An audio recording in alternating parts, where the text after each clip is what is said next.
honore, he kroria, he maunaro no ki nei te whenua he whakaaro pai ki ngā tānata katoa. I hua whakamoimiti tona nei mātai ki a koe, wai manaki tani a mātai katoa, a mea mātai tamariki moko puna anō hoki. He aroha mai koe ki a mātai, he nanoi kore tana whakapūmautia tō aroha nui ki a mātai i hua. Tēnei ka inoi ki runa anō i te ingoa tapu, a te matua a te tama, a te wairua tapu. Āmene. E te atua tahiri mai tau tarina whakarana mai te tira mai ki a mātai. Ke ki tai o mātai noi kore tana e hara hoki te mea he tika no mātai ka tuka tinei a mātai i noi ki tau aroaro. E nari he nui no tau mahi tohu e te ariki murua te he e te atua whakarana mai tahiri mai a ki a mātai mahi. Kawa rā mātai e whakaroa, mahara mai ki a mātai tēnei rā kroria ki tō ina tapu āmeni.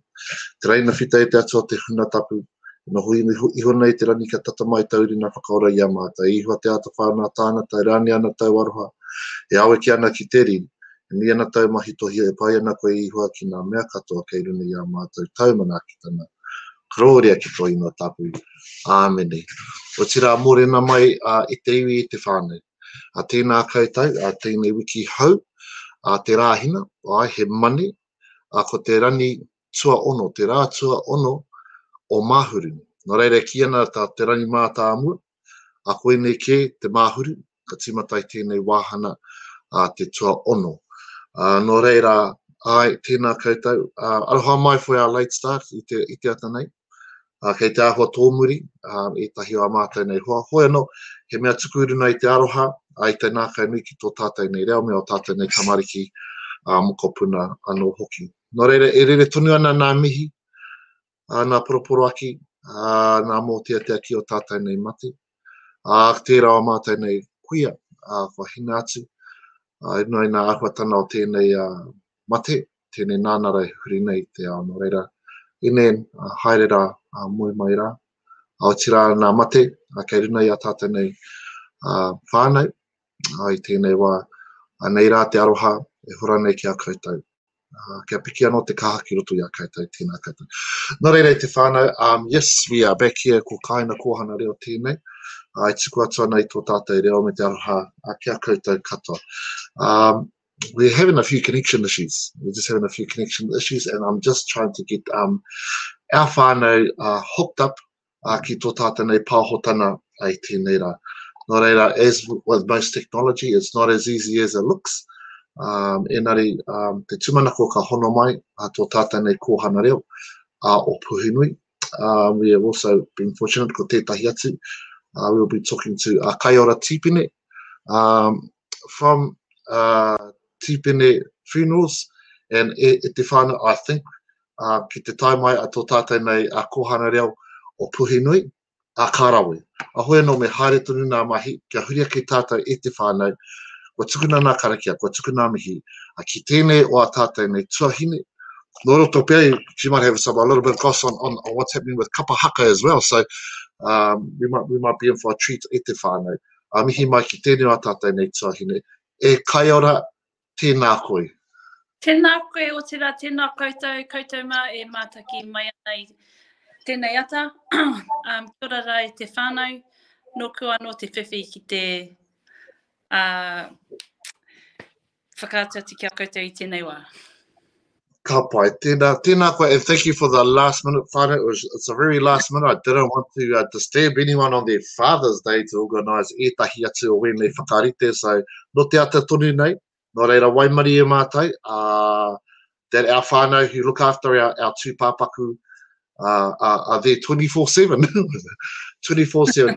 Bueno, e Kaiora, you know, e pēhiana koutou and e pēhiana wā tātou nei whānau. You guys are at the crux, I suppose, of the emotions of all our whānau, and when we have a situation like how we have now with COVID, it can really kind of maybe ramp up the stress levels in an already highly charged situation. Oh my gosh, what a big kaupapa to talk about for a Monday morning.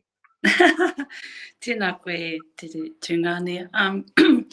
You know, this has been an ongoing kōrero, an ongoing discussion for the past year now, or going into a year and a half. Look, to lose someone, you know, is tough for us all, but then to lose someone during these alert levels is taumaha. And what I can say at the moment is that a lot of our whānau now are being receptive to these guidelines. At the same time, they are very stressed, very grief-stricken, and dealing with restrictions is very tough. So we're having to bear that for them during these times, and we're having to, dress their loved one, have karakia for their loved one, himene for their loved one. And yes, we do get on the Zoom. We use technology, and I tell you, man, this COVID has forced our people to really utilize technology. And I know I've got an uncle up north, who doesn't like using these types of things, but his moko, lucky he's got some moko around him who show him how to get on the Zoom, and then he's buzzing out that his face is on the screen. And then they have to tell him, now, Dad, you have to have a karakia because they're waiting for you to do it. And it's beautiful. At the same time, it's a struggle because, a lot of our kaumātua kuia who are not familiar with this are forced to learn this new way of how to practice tikanga during these COVID times through technology. And because our people, we're very touchy, we're very huggy, manaki, and we want to be present, a kanohi. We want to show our aroha by being there. And having to do that through a screen is very tough, especially for our elderly. But again, they are receptive to the rules. They know that they want to keep themselves safe. Their mokopuna, their tamariki want to keep them safe as well. So it's just trying how to salvage or where we can make use of our tikanga during these COVID times. And look, I'm grateful for the technology. So I can harp on all morning about what we're... No. I think we are. I suppose we are fortunate that we did have the lessons from the last lockdown in terms of getting ourselves prepared. That this was our new normal. But and I talk about our whānau here in West Auckland. We've had we've had a couple of things happen over the last few days. And some of them aren't COVID related. We've had an accident, and our whānau want to come together. And those must be really difficult times when you've got a whānau that is in a catastrophe, a tragedy, and then wanting to come and the first thing as a Māori person, you want to connect, you want to share the load, you want to be there to awhi. And having to maybe shut off a little bit emotionally. How do you guys manage? Because they know you might have them at your funeral, at your whalas whare tūpāpaku, and managing the whānau who just it doesn't matter, I don't care about COVID, I'm coming down. How do you manage that? We've got there's so many whānau in our care at the moment because there's a lot of our, you have a choice. Whānau have a choice to allow us to bury their loved one for them, to cremate their loved one for them, or we can hold their loved one till such time it is safe to have a huinga, a tangihanga, a gathering. But then you do have I think that some families now, they know that if they do prolong that, they're still having to carry all of their mamae and they're not going to feel settled and either buried or cremated. So we do have a lot of whānau that would just drive by and stay outside. Look, they'll tell us, look, we're not coming in. We just want to be here because we know she's here. Kei te pai tērā. We can't stop anyone from doing that. We can't stop anyone from doing that. We're not I tell you, sometimes we we feel that we're the policemen, we can be but we're not. We are forced sometimes to have to be quite firm with our whānau, especially when you get more than 20 vehicles outside your whare. And it's quite funny sometimes. You can have people just biking past and then they start complaining that we're having gatherings, but we actually are not. It's just people that just want to show up outside, and it's tangi, that's pōri, that's their grief, and they can share it however they want to, but all we enforce to everyone that does do that to do it safely. If you're sticking within your bubble, we don't feel that there's any harm in that at all. But as going back to the pātai where you say that, how do we deal with that? It's called a lot of karakia, and we just reiterate the guidelines to the whānau, and we just remind them that we're simply caring for them on their behalf. And most whānau are tau with that, they're settled with that. If you even just allow them to be outside knowing that they're close, that's okay for them too. And that helps their mama, it helps their pōri. So, yeah. Right. Yeah, no, and I was looking back at the first episode of Casketeers 2018, and the mahi you fellas had done to, I suppose, breach this kaupapa of tūpāpaku and the manaaki around our tūpāpaku, and the the changing of people's ideas, not just Māori, because we had to actually kind of take our sharing of our tanihana to another level. For Māori to have that kind of filmed, and then for Pākehā to see a different way of grieving. The whānaungatanga what you fellas have built, and I think with all our Māori kaitiaki tūpāpaku, there's a whole lot of trust that a lot of people have in you fellas, to manaaki our loved ones, to ensure that there is some kind of tikanga there. You travel with your own barbershop, who will sing the waiatas and the karakia, and really, te hiki te taumaha it's such a wonderful thing to experience when you're kind of at your lowest point. And he tino mihi tēnei kia kōrua ko tō hoa rangatira. You fellas did that for the motu. And how has that, I suppose, you always be busy with tani, but how has that kind of, how do you think you guys might have changed the business and their people's attitudes towards Māori tanihana, where, Waititi was actually set up because we were getting cops run up on us for tanihana at home. But now there's an acceptance, a bit more than acceptance of what a Māori tanihana is. Kia ora. Kia ora. Sorry, yeah. Kei te pai, I love your pātai.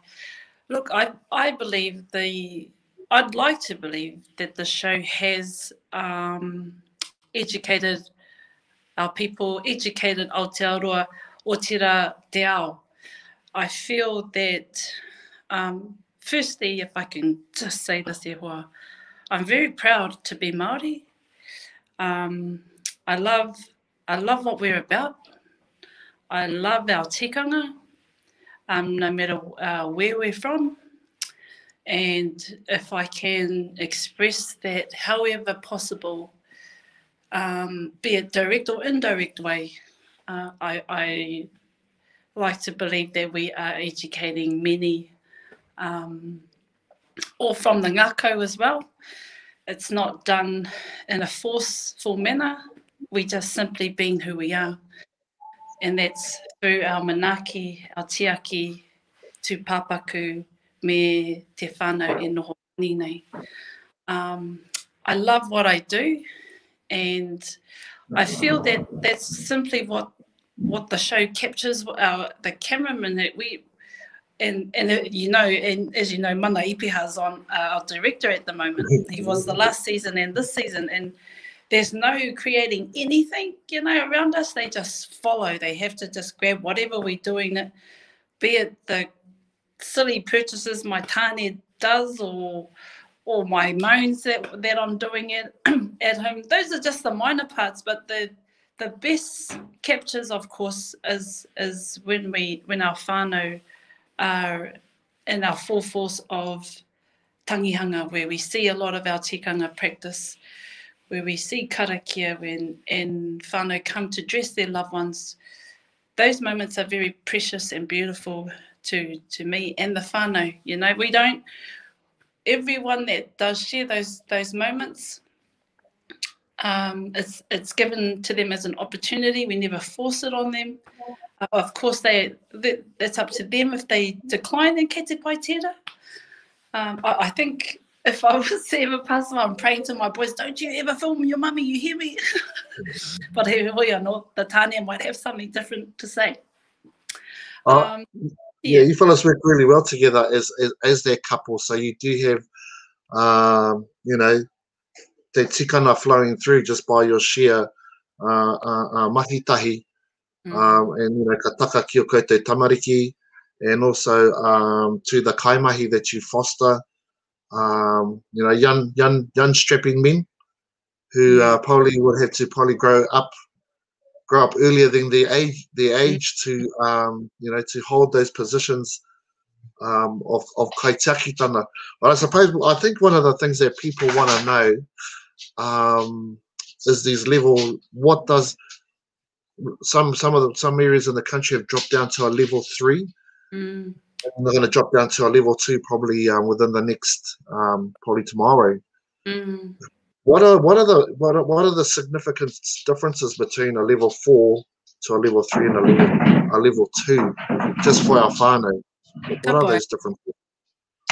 So currently level 4, it's only just now, actually, as of Wednesday last week, whānau can come and view their loved one at alert level 4. They can view their loved one. There are strict conditions in place. You have to be of the same bubble to view your loved one. Now they say as the guidelines to be the same bubble of your loved one. That's the guideline at the moment. And you can have a viewing with your loved one up to 1 hour. That's the restriction.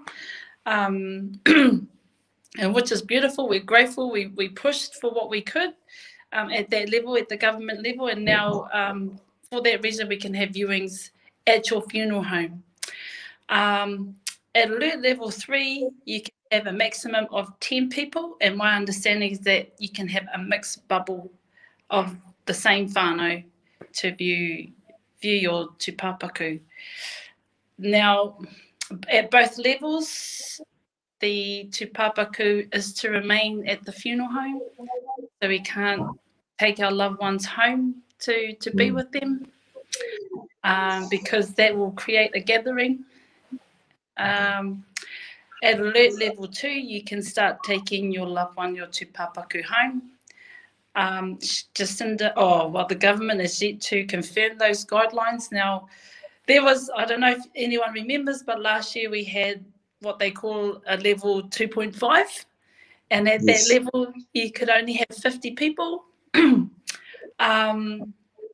then there was alert level 2 where you could have 100 people. So that is what you can expect. You can at this level and at alert level 3, you can transfer your tūpapaku back to their rightful urupa out of the region, out of the boundary. Of course, you need to apply for exemptions. So it is possible. It is possible. But what we can't do, so the conditions around there at the moment is that we must go directly to the urupa, and it has to be transferred by your funeral home. So we've been a few places this past week. We've been to Omaio, we've been to Taranaki, and today we're heading up to Waimate North. So that's what we will do what we can for our whānau. All they want is for their loved one to return home, and we get that. So, me tutuki I ngā hihi o te whānau. So, aye.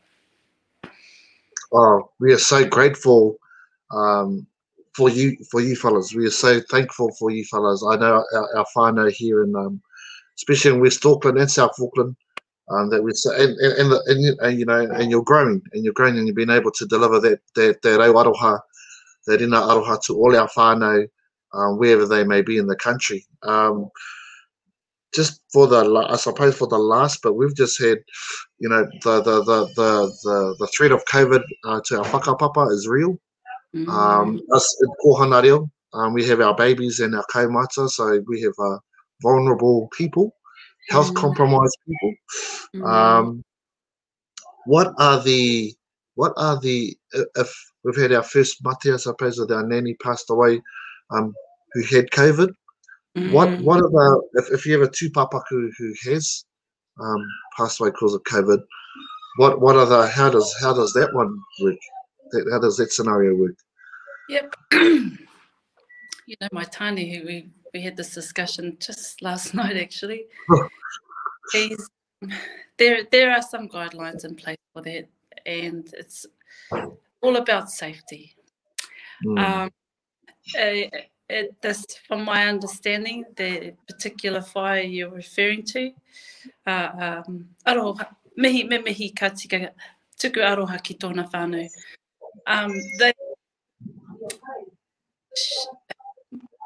There's a period there where the tūpapaku needs to remain in the hospital care, and that's simply to ensure that all the virus has gone. But having said that, they do recommend for those who come in contact with the loved one to refrain from touching. So you can still have a funeral, you can still have a tangi, people can be in the same room. It's just simply that's the recommendation. The guideline is to not touch the loved one. But you know, it's sad really, because we don't want to feel that we can't. But at the same time, it's simply just to be safe for their safety and everyone that's present. So you can still have a tangi, still have karakia. Yeah. Absolutely. Well, there is that kōrero of a tanihana that was taken back to Mōtatau, and then the coffin was opened up, in which kind of Spanish flu had spread the virus to the whole valley of Mōtatau, and a lot of people passed away during that time, and I suppose with this, you know, we're not really wanting to kind of add stress to already stressful situation or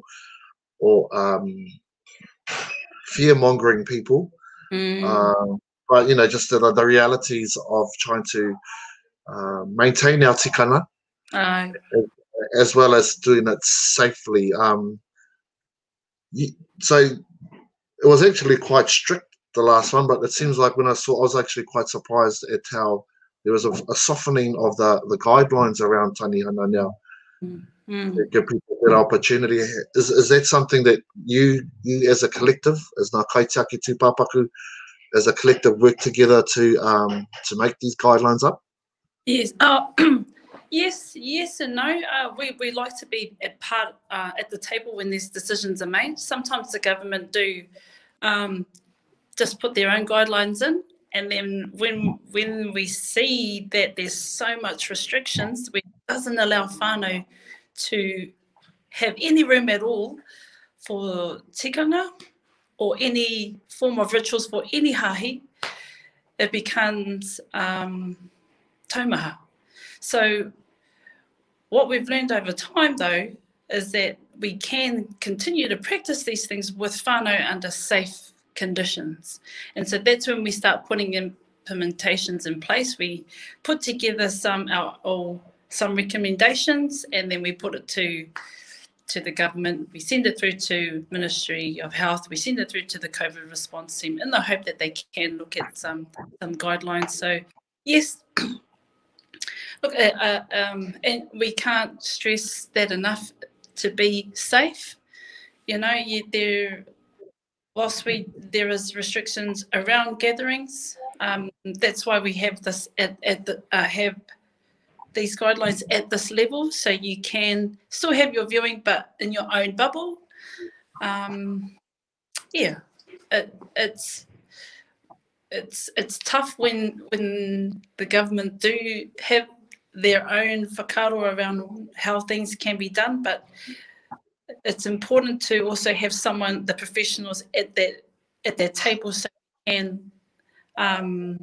advocate for our whānau, and we know how we can do that safely in our funeral homes. So Ka pai. And I'm just at te whānau, if I could just, we have the Ministry of Health guidelines that you can go to and read. And yeah, that some of them might sound a bit maybe a bit confusing, or what does that exactly mean? Kaiora, where else can our whānau go to in terms of if they're wanting to get some information about tanihana and the protocols and guidelines around tanihana? Yep. So there's a website. There's a rōpū known as Te Rōpū Whakakaupapa Urutā. They are a Māori body agency who are also part of the COVID response team, Māori, and they have on there some guidelines as well for. They do coincide with the current Ministry of Health guidelines, but they also advocate for us, our Māori people. You can find some guidelines on there to assist you with in the whānau during this time. Ka pai. Well, no, tēnā koe, I suppose the last question, since you're a bit of a kapa haka superstar, you know, it's lovely seeing you up there on the stage and ripping the old waka huias and the mani huias and waka huia o mua. And what a great whānau to be a part of, and that love of, you know, I suppose letting your hair down or dyeing it blonde or whatever. But you know, just getting up and just going on stage and having a blast. What are you thinking about the Matatiini? What are we going to do with Matatiini? Oh, you know, I know a lot of our whānau out there that are have itchy feet at the moment and just hungry to get on that stage. Actually, I've got one of my kaimahi, Aniwa Collier. She's been, her mum, Auntie Dai, been part of hakas for wakahuia whānau for years. And she's, you know, I think there was a kaupapa the other weekend that was supposed to be for tāmaki to come together and have that ngaho. Oh, winter, she's like, oh my gosh, I'm just angry, you know, just as we were set to set the vibe for Matatiini, now this COVID thing happens. But I think a lot of our whānau just can't wait to be together again, to feel that vibe, you know, get on that stage. I haven't been on that stage for some time, and it's funny you bring that up because I know I'm going to get a bit of slack after this. Whānau are going to be like, yeah, come and join this group, or come over here to join this rōpū. So it's been very difficult for my tāne and I to find that commitment. But hey, please, everyone on that stage, go with our aroha and take all the love and support with you. Ka pai. E Kaiora, tēnā rawa atu koe, tuku miha tiki tō tāne. Thank you for taking out so much time of your busy schedule to talk to our Kōhanga Reo whānau at home. You know, this kaupapa is probably something that they'll have a bit of, they'll feel a bit relieved, I suppose. There'll be less stress around what are the guidelines. You still can have some sort of tikanga and kawa to puropuro ake our whānau. Engari, e te tuahine, he mihi nui, he mihi aroha tēnei kia koutou, tipene tanihana mo te manake, and the work that you have done the years gone by and the work that you guys continue to do, and you are definitely our essential workers, so we really appreciate your mahi. Tēnā koe. Ngami. Hei kona whānau, ngami. Hei kona, kia ora rā. Nō reira, e te whānau ko Kaiora tērā, whakamara mana kia tātou, nā ākuatana mō nā tuhutuhu, nā kōrero āwhina, mona mahi tūpāpaku. And yes, Tāmaki was meant to have a haka nahau I tērā wiki, but obviously due to the levels being what they are, they can't happen. So kei te mahara nui tātou, what would happen with a Matatiini kapahaka. Engari, we're going to try kei te huri atu ki tēnei o a tātou, Kōhanga Reo, te Kōhanga Reo o Puhinui, ki a Letiana, mena kei te tūhono mai ia I tēnei wā, kei te mahi wana rorohiko. It is a bit difficult with everyone being at home, kei te ki katoa nā huarahi ia rere, Ipurani, I nā tāngata. So we'll see if we can join her up, ki Puhinui.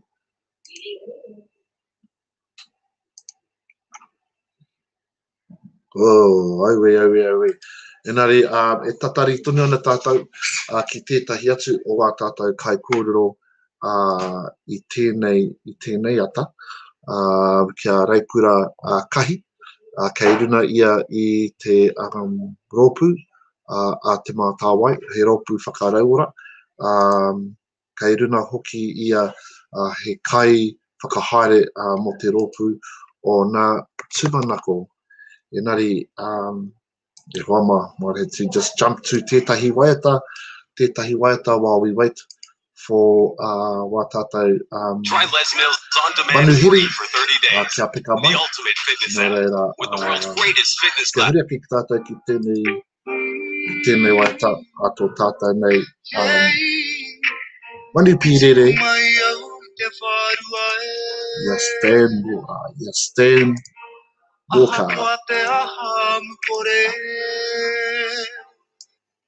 Ka pai ko te rā ko stand walker tērā me tana waiata tua. Tiro ki tua, a ko tātou tēnei e tiro ana ki tua o te pai. I kōru anō tātou ki tērā wa tātou kai kōru kia Kaiora. Mōna āhuatana ki tua o Pairau. E te iwi, te āhua nei, kei te kārepea o hono mai anō wā tātou hoa, e mōhio tōna nau, he nui ngā mahi, kei runa I wā tātou nei whānau I tēnei wā. Nō reira, he paia ke pea, kia waiho nā kōrero ki konei, ka whakairi anō, ki te tara whaiti o tō tātou nei whare, ki reira noho mai ai. Nō reira, ka poto pea tēnei pāhotana I tēnei rani, enari he pai, kia kaua tātou e whakataumaha anō I a tātou. Ahoy anō, hoki mai, hei te kotahi kraka. So at 1 o'clock, after 1, the government will be making the announcement for the updates, for the level drops that will happen at midnight tonight for the rest of the motu. Nō reira, ko koutou tērā, kei waho atu o Tāmaki Makaurau will be dropping to, we hope, to level 2, while Tāmaki continues to be in level 4 until the 14th. So I suppose for a lot of our Kōhanga Reo and whānau, what does that involve and what does that mean in terms of bringing our Kōhanga Reo babies back to Kōhanga and our whānau who will need to go back to work. Nō reira, e te whānau, kia kaha te kōrero kia koutou anō, kia wānana anō. Yes, my whare is waking up. This is the second parakuihi for the day. And ai kua oho anō taku whare, we will be teaching online. We will be zooming into our tamariki. Nō reira, it's really important e te whānau that we remain connected. Aha koa he iti, he iti painamu, te paku kōrero, kei te painoho. Ko te mea nui ke is that we remaining connected. Oh, look at this, e te whānau. I knew if I pahu long enough that I would actually get our whānau to come on. And we'll just grab tēnei a tātou mai I te Kōhanga Reo o Puhinui kia Letiana. Letiana, tēnā koe. Morena matatāhure. Tēnā koe. Oh, aroha mai. te uaua, te kapa atu. Kei te rono, e haruru mai ana o tamariki awas. Te korau ki ngā whānau, kia kaha tuni tātou te whakawhanau nā a ipurani. Ahakoa, me noho tara tawhiti, tara wāhi, tara tahi. Ai. Kei te aha koutou, kei te aha te Kōhanga Reo Puhinui. Ka tahi anō mātou kia oti te karakia timatanga o te rā. I nei, kua hono atu rātou ki tētahi o ngā mahi ako, kei te ako rātou e pāna kia hine rauka tauri. Ko tā rātou mahi I tēnei wā, kei te tunu kai. No reira, ko te ahua o tā rātou tunu kai, he ahua orite ki te hanga o hine rauka tauri. Ka pai, kei te rono, no reira, kei te mahi tonu o koutou kai ako. Hei tēnei rā, ka puta te kōrero, te heke o ngā taumata, tāmaki makaure ka here tonu. Tāmaki here tonu. Tāmaki here ngā waka, aha kua te aha, haere tonu, hoi tonu te waka, ne? Pai, no reira, hea nā kōrero, hea wā koutou kōrero ki o koutou mātua, o te rā ki ngā tamariki ki te whakakipa I a rātou, kia pai tonu ai tā rātou a noho Kāinga, kia kore tātou e he manawa, e ānini, e huri tētahi ki te kai I tētahi atu. Hea wā koutou rautaki ki te tiaki a ngā whānau mo ngā whānau ki te tiaki a rātou.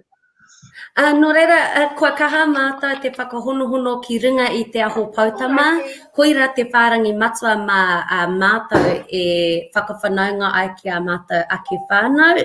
No reira, ki hai mātou tētahi whārangi pukamata I tēnei wā, ko tā mātou whārangi matua ko te aho pautama. Mai te aho pautama, ka whakahono ai mātou I a rā, mane ki te praire mā ringa I a huitopa. No reira, ka taia koutou te rongo I a mātou tamariki e noho wānanga ai ki te taha o whaaliani mei rau ko whaalashane tēnei wā. No reira, ki te hihi a koutou te kiti atu I aua āhuatanga, tēnā nau mai, hara mai, whakatau mai, māku te mata e tohaina ki a koutou. Ka pai. Hoi no, Letiana, tēnā rau atu koe mo tō hona mai I tēnei ata. Kei konei tētahi atu a tātou manihiri no reira me kapo atu au iaia I mua te wehe enare e mihi miana kia koutou te Kōhanga Reo ki Puhinui. O te rawa kei te tamariki. Pai, a tōna wā ka toro atu mātou kia kiti anō mātou. Te rahi nā Kōhanga Reo. Te whakamahi e wera taupāna. Nā taupāna? Ka whai, ka tuku mihi koutou ka kite, kia matua tāhere.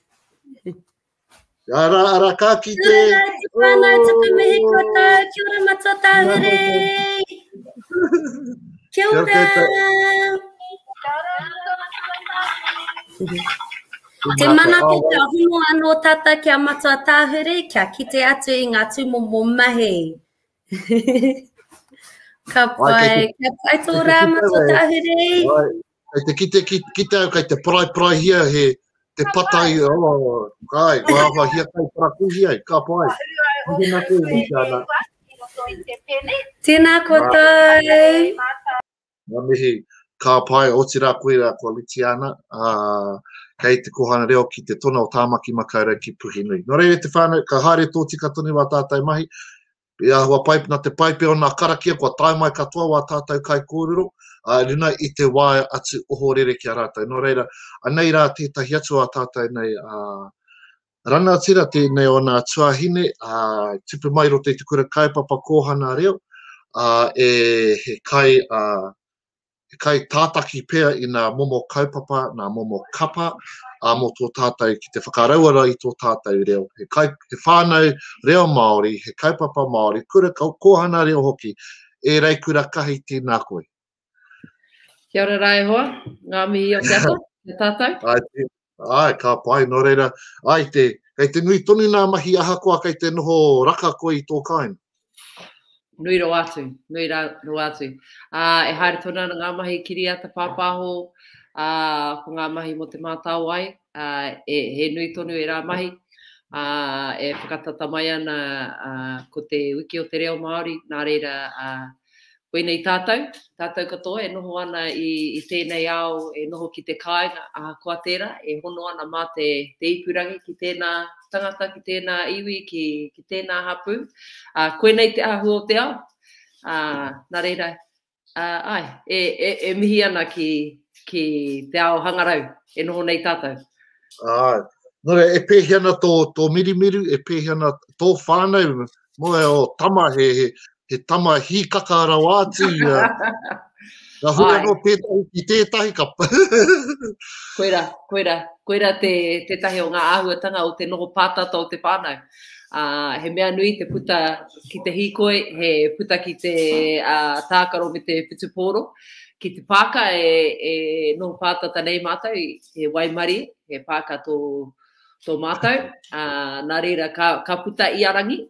Ki te kangungu, ki te whakapakairi te tinana. Engari, me oti ngā mahi i mua i tērā.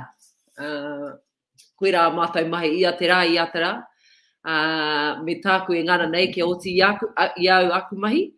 Nā reira, ko te oranga o te whānau, kei roto i te pai o te kai, te pai o te whakapakari tinana, te pai o ngā kōrero, tēnā ki tēnā.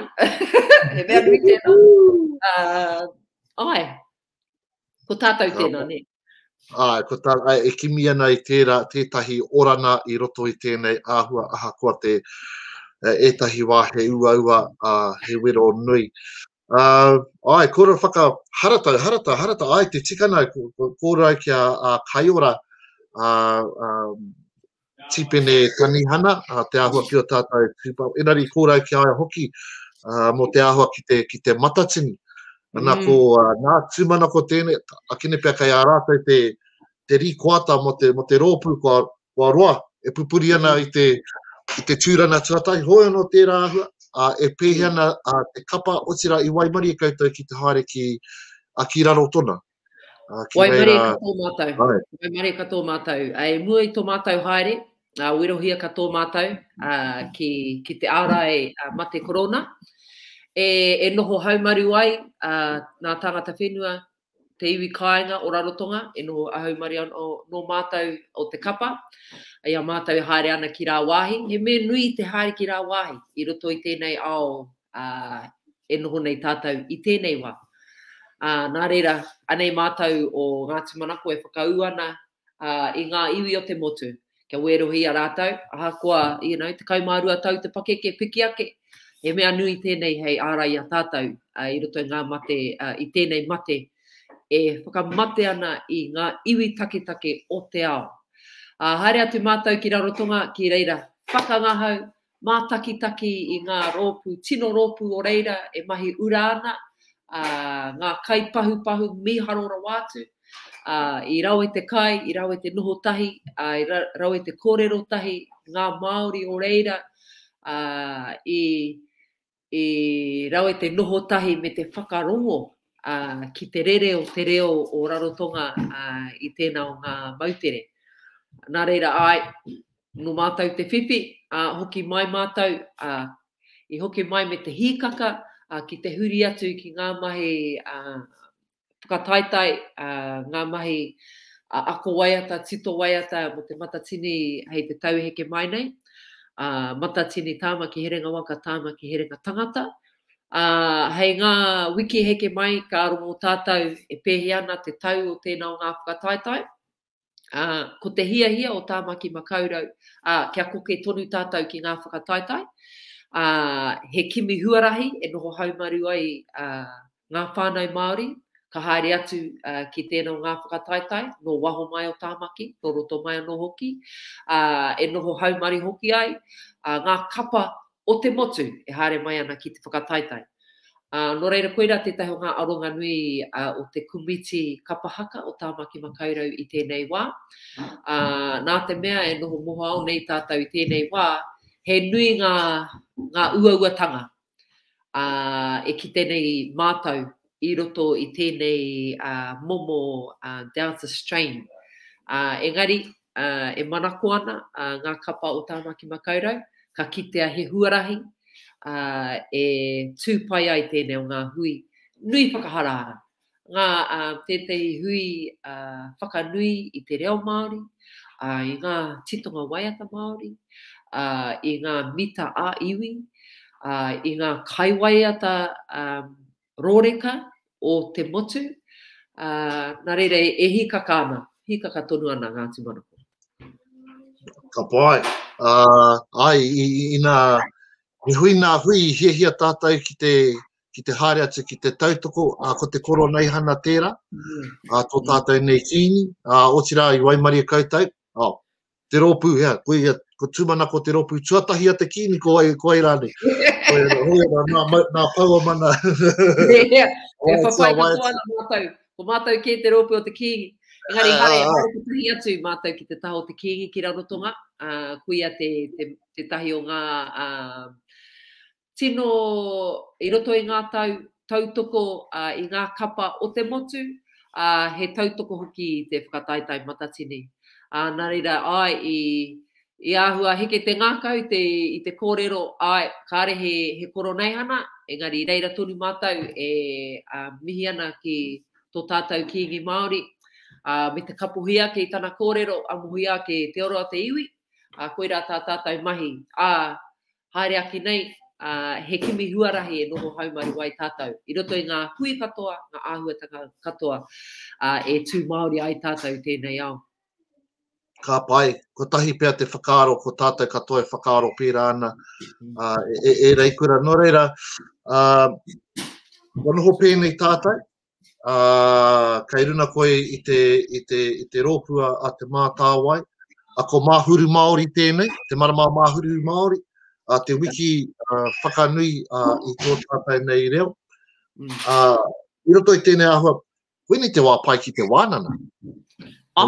Kei te kāinga koutou, kei te kāinga tātou, māma te whakawhiti mā runei wēnei pai tuku kōrero.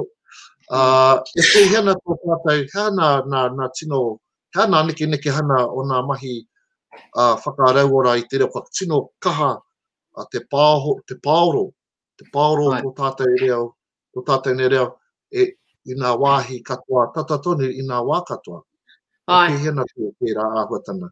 Kia au e kaha ke te ora o te reo I roto I ngā iwi, ngā hapū. Ko te whāinga o te mātāwai, he tautoko I ngā kaupapa e ukai pua no te reo I roto I ngā whānau.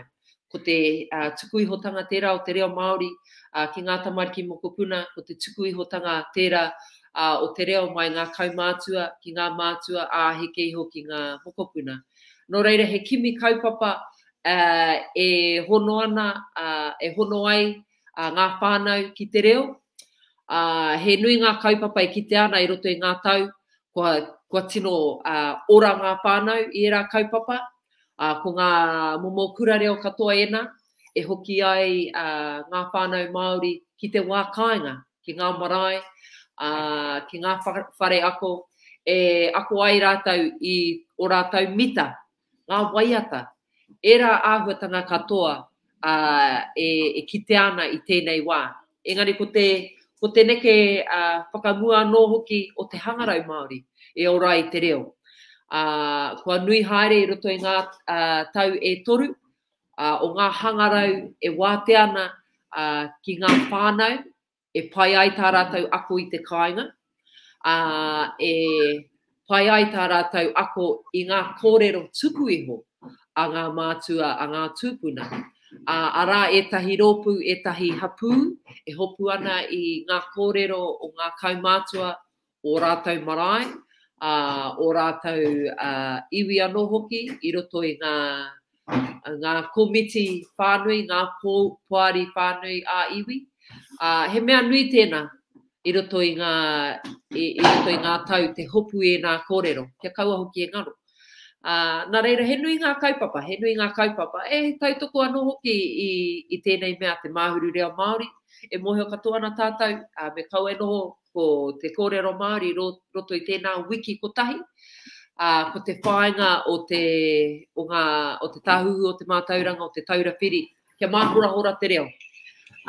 Koira tētahi āhuatanga, e āhua tautoko nei mātau, ko te ako o te reo, ahakoa kōwai, ahakoa nōwhea. Engari anō mātou te mātāwai, e whakaau ana i ngā whānau Māori, i ngā mātua Māori, i ngā tamariki Māori, kia whai i te reo, e tū Māori ake ai rātou i tēnei ao huri.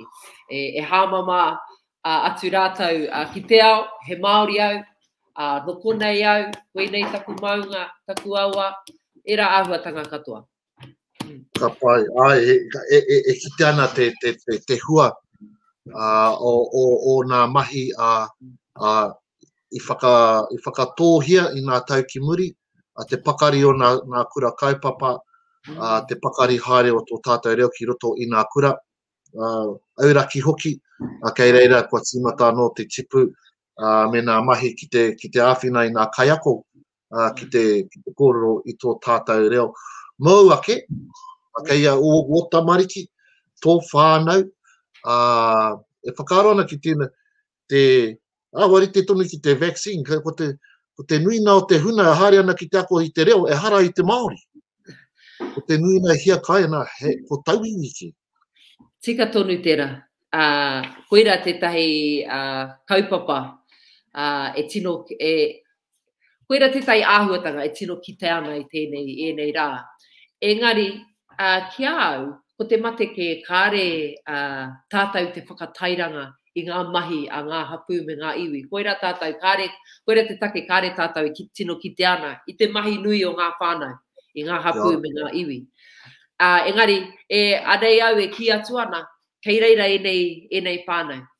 Kei ahakua kei te waipaunamu, kei te ika māui rānei, e kaha tonu ana ngā whānau Māori ki te whawhai mo te reo, ki te tuku iho i te reo ki ka rātou tamariki.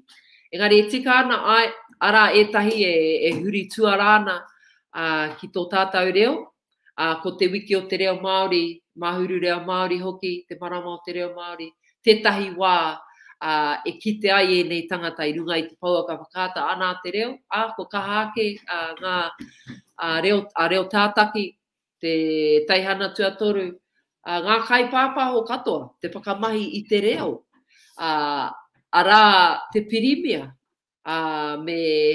me tana tāngata, ana tāngata e kahana ki te whakamahi i ngā kupu i roto i ngā rerenga kōrero.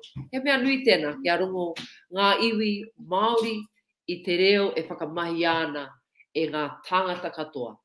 Pirimia, tangata noa nei, tangata rongo nui, e hono atu rātau ki tō rātau reo mā te pauka whakata. Engari, ko ngā mahi nui, hei roto i ngā iwi, ngā hapu, hei roto i ngā taone pēnei tāmaki makaurau, ko te mātatoru o te Māori e noho ana ki konei. Nā reira, ko tā tātou mahi, hei iwi noho taone, he kimi kaupapa e tahuri mai ai ngā tāngata Māori ki tō rātau reo. Koe nei hoki tēnei kaupapa, reikure mihi nui ana ki a koe i hono mai ki tēnei kaupapa. I runa noi nā kora tō tātai nei hoa, ni kau hoki o tira whakaro te Kōhanga Reo, kia rere tonu te rea Māori i roto i o tātai nei whare. Kia kuhatu mātou, kaina Kōhanga Reo tēnei, e kuhatu ana, he māmā noai hoko tahi te pātene, pēhi, o uru atu mātou, e kōrero Māori ana, tātou, e whakawhiti reo Māori ana, kaupapa Māori. Mātāwai, ko pai tērā kora, ko koi pēr tērā i te tiaki te taha ki ngā iwi noho taone. He māmā te toro atu, kei te nui nā rōpu e toro atu ana ki wērā pūtea, hei whakari te kaupapa rauara reo mā rātou. Hei reira e kite ana, e ori te ana ki ngā mahi, ki te whakau i te tangata, kia wirohia rātou. Kāre tino kite ana i ngā kōrero, i ngā whakatairanga e whakau ana i era āhuatanga. Kia wirohia koe ki tēnei wero ārai ma te korona, i ngā whare e ako ai te tangata i te reo Māori.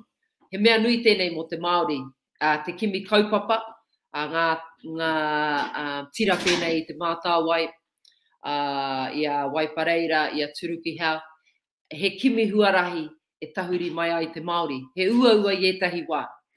Ko te pauaka whakata tētahi, ki au, ko ngā mahi kapahaka tētahi, e tahuri mai ai te mātatoru o te tangata ki te reo Māori.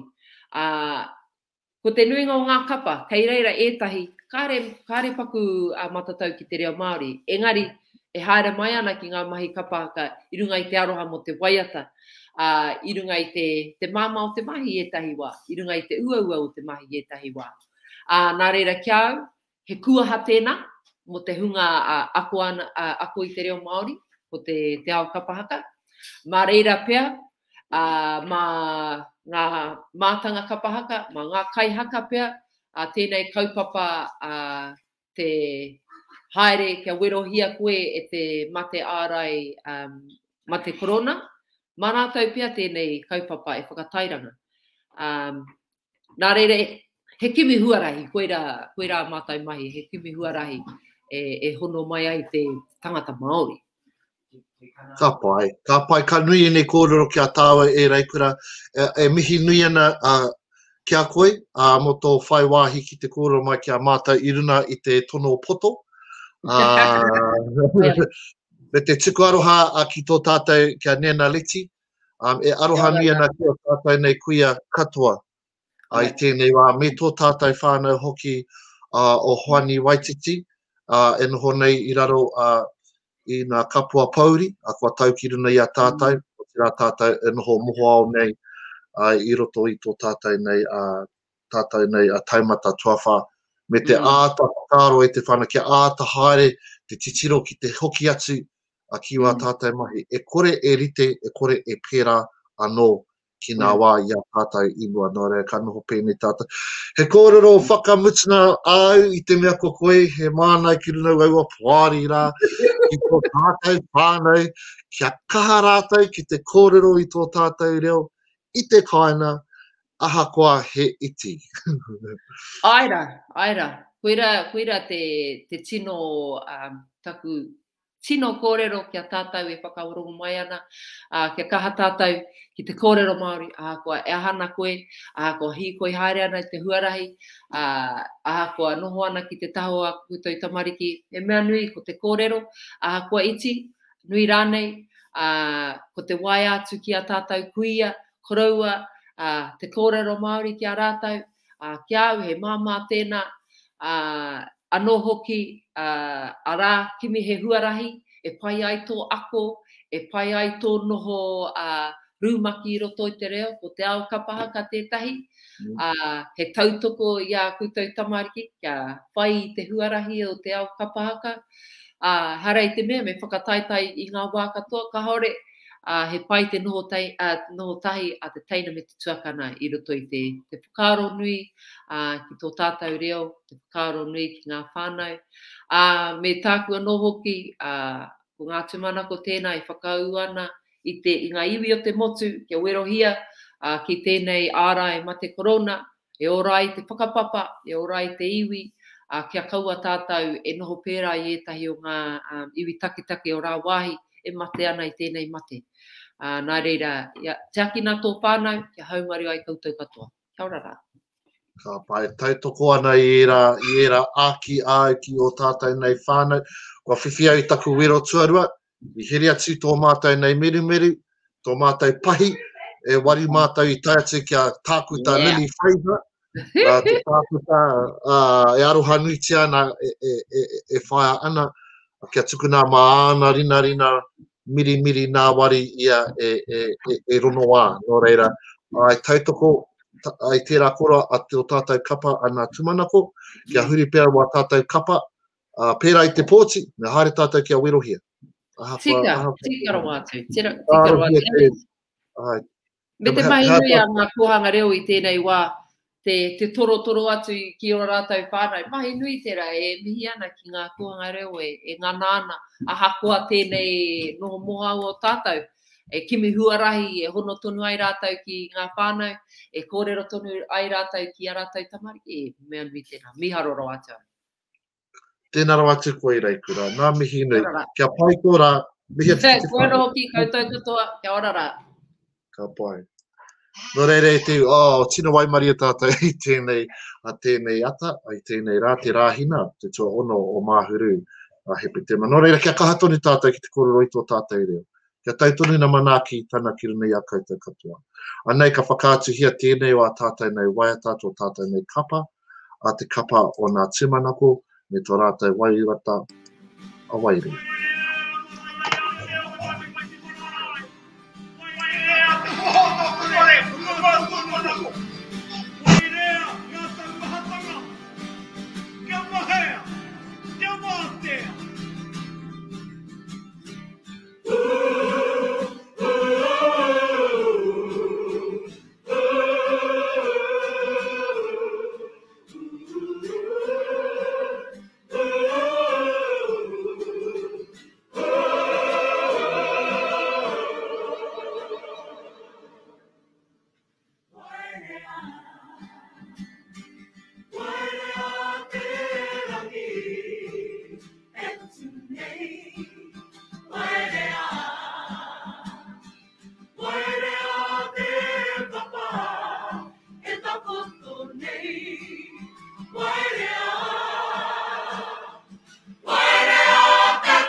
To